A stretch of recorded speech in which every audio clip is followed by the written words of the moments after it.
ओम श्री गणेशाय नमः। ओम सरस्वत्यै नमः। ओम सद्गुरुभ्यो नमः। श्री अरुणाचलम, श्री अरुणाचलम, श्री अरुणाचलम। सदाशिवसमारंभां शंकराचार्यमध्यमाम् अस्मदाचार्यपर्यन्तां वन्दे गुरुपरम्पराम्। Hari Om, devotees and seekers all over the world. Greetings from Arunachala. Today we shall take a question from Mrs. Ranjani Nandakumar. She is a devotee and a seeker residing at Chennai. Her question: Hari Om Swamiji, Namaskaram. One should have faith, unswerving devotion, reverence, implicit obedience, and ability to follow the instruction of one's Guru.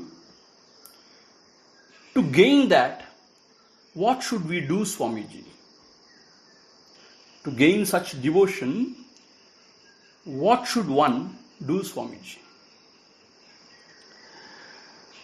We forget to follow his words and get entangled in worldly activities and suffer. Is it our prarabdha or lack of reverence towards our Guru? This is a helpless state. Please guide us, Swamiji. This is our question. Ranjani Amma, you have put your question beautifully. Yes, exactly these are the qualities a disciple or a student should possess while studying at the feet of the Guru or a teacher.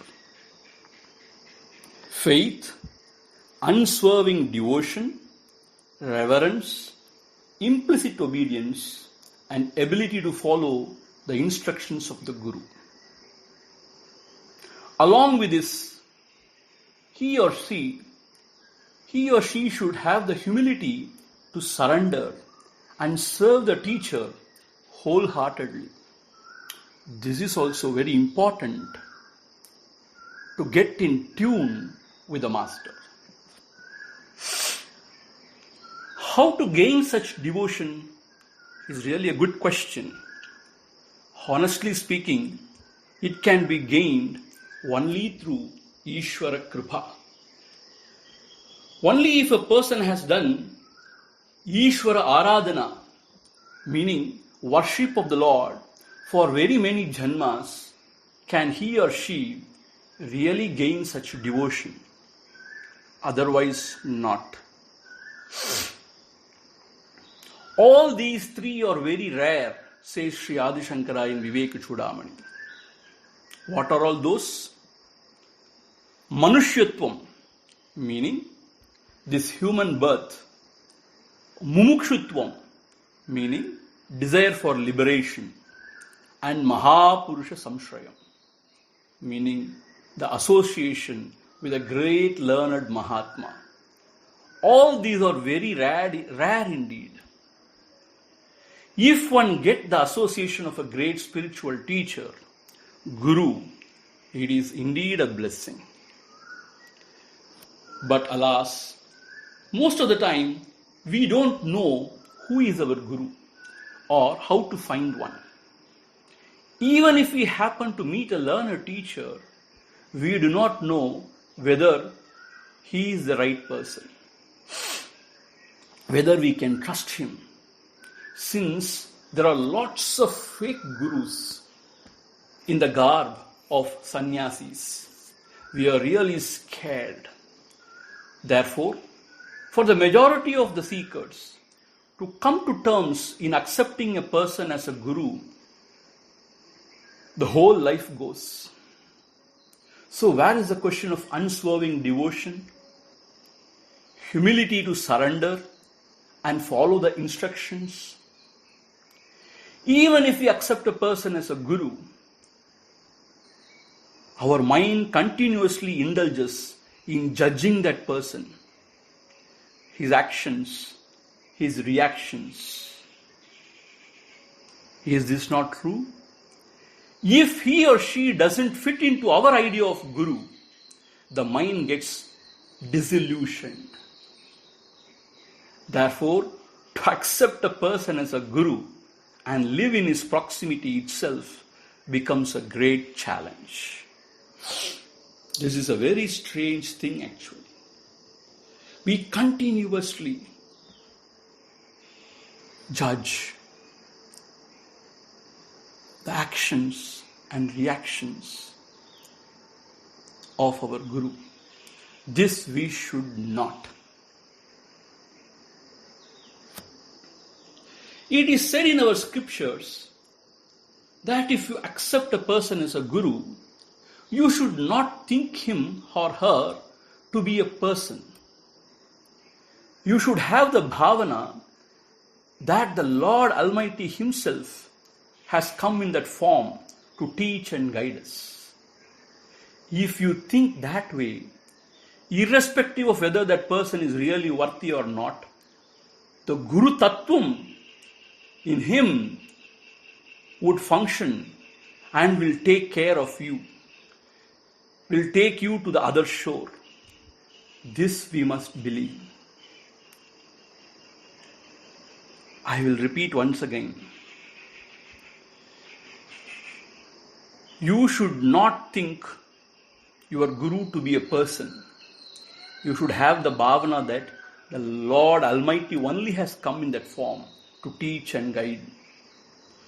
If you think that way, irrespective of whether that person is really worthy or not, the Guru Tattvam itself would function through that person and will take you to the other shore. This we must believe. If you really believe that the Ishvara himself has come as Guru out of compassion to remove the darkness of ignorance from your heart and show the path to the ultimate truth, you will feel overwhelmed, pondering about his infinite compassion. And moreover, is he not asserting again and again that he is not the body and he is the auspicious principle which is residing in everybody's heart? That is why we chant Gurur Brahma Gurur Vishnu Gurur Devo Maheshwaraha Guru Sakshat Parabrahma Tasmai Shri Gurave Namaha. Because he alone comes in every form, everywhere. With this bhavana, if you start appreciating how much the Lord gives, how much the Lord loves, and how much extra miles He walks to help us cross this ocean of samsara, in spite of our stupidity and arrogance, we melt within with true love and devotion, and we surrender at His feet. From there, to obey Him implicitly or follow His instructions would not be an effort. With His grace and blessings alone, you would be inspired from within to follow His instructions. And with His compassion, you would gain the strength to walk this arduous path of self-realization. Therefore, we have to see the Guru not as a person, as Ishvara himself. Even it is said in the life of Saint Manikya Vasagar, the Lord Shiva himself has come as Guru. So he met him at that Kuruntai Maram, Kurunta tree. Is that not so? He has met him at Tirupperunturai, under that Kurunta tree. Is that not so? So, we should believe the Ishvara himself is coming as our Guru. If that bhavana can be invoked in us, then the love and devotion and surrender to the Guru become effortless. Now, moving on to the next question. This question is from one Radha Amma, a very sincere seeker residing in Chennai. Her question: Swamiji, is it necessary Guru should be in physical form and the Shishya and Guru live together so that the Shishya learns from the movements of Guru without even verbal upadesam, and the Guru corrects the Shishya with his one glance? How this can be made practically possible even now? This is her question. Amma, if we are lucky enough or have done enough punya, we would have the opportunity to sit at the feet of the Guru and drink the nectar of Upadesha from his lotus face.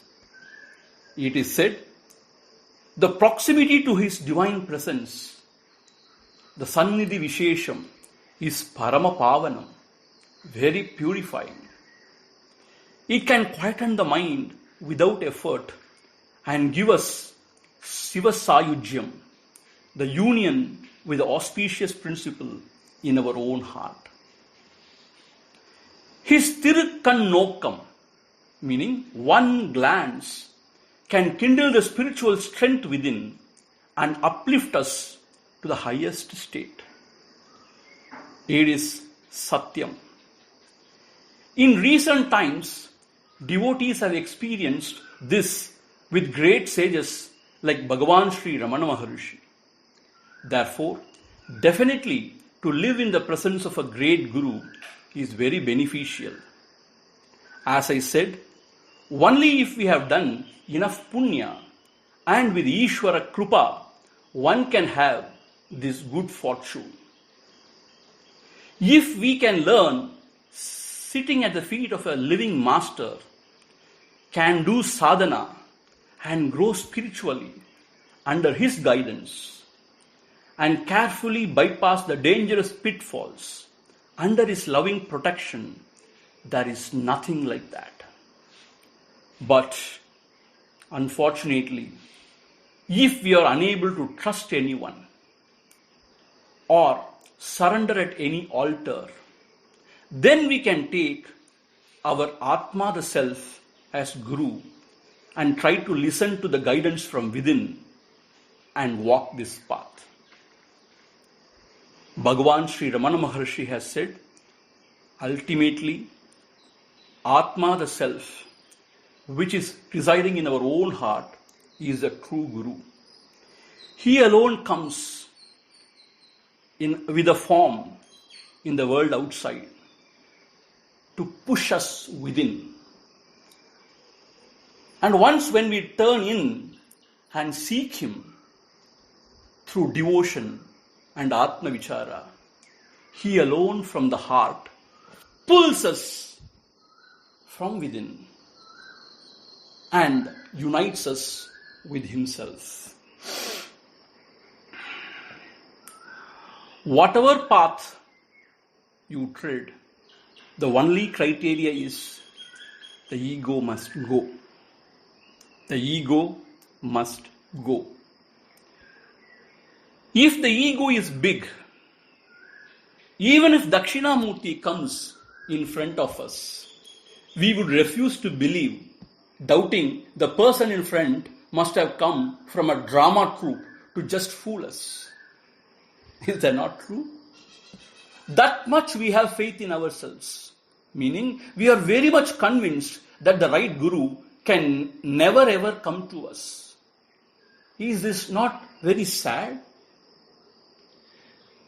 When we surrender at the feet of the Guru, whether in a form in front of us or residing in our heart as Atma, the Self, we should not put any conditions.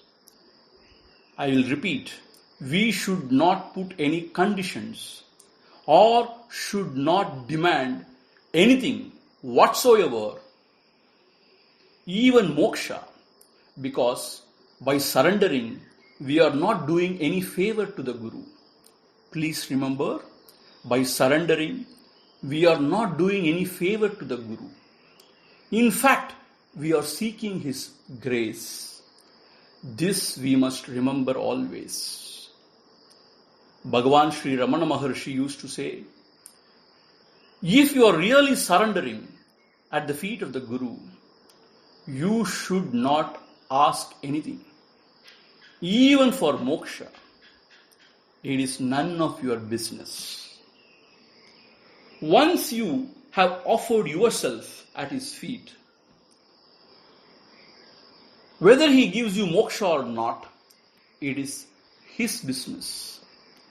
This is the true spirit of surrender at his feet. Once, when Bhagavan Sri Ramana Maharshi was residing at Sri Ramanashramam in Tiruvannamalai, a very old Amma, a devotee Amma, visited him, and she was full of emotions. She stayed there for a while. While taking leave, she prostrated at the feet of Bhagavan and asked Bhagavan, Bhagavan, I don't want anything. I want only one thing. Please give me moksha. She was saying, Bhagavan, please give me moksha. And then it is said, Bhagavan, I have to go now. I have to catch my train. Please, give me moksha now, she was saying, it seems. Bhagavan was keeping quiet. After she left, Bhagavan told the devotees, it seems, what is she thinking? Is moksha like a vegetable? You can give whenever you want? He said, only when the student gets the right paripakvam, the grace descends upon him. Only then the Guru can really bless him. Amma, definitely it is possible, even now, to sit at the feet of a living Guru and learn, to surrender ourselves and realize the true self. It is possible because even now we have the great realized masters treading this earth quietly without advertising themselves. Please do not forget, especially this Talam, Tiruvannamalai, is full of saints and sages. Jnana Tapodanarai Bayendru Alikkum Malai Annamalai, it is said. Lot of Siddha Purushas, great yogis, saints and sages are still living in this Punya Bhumi. Therefore, do not lose heart.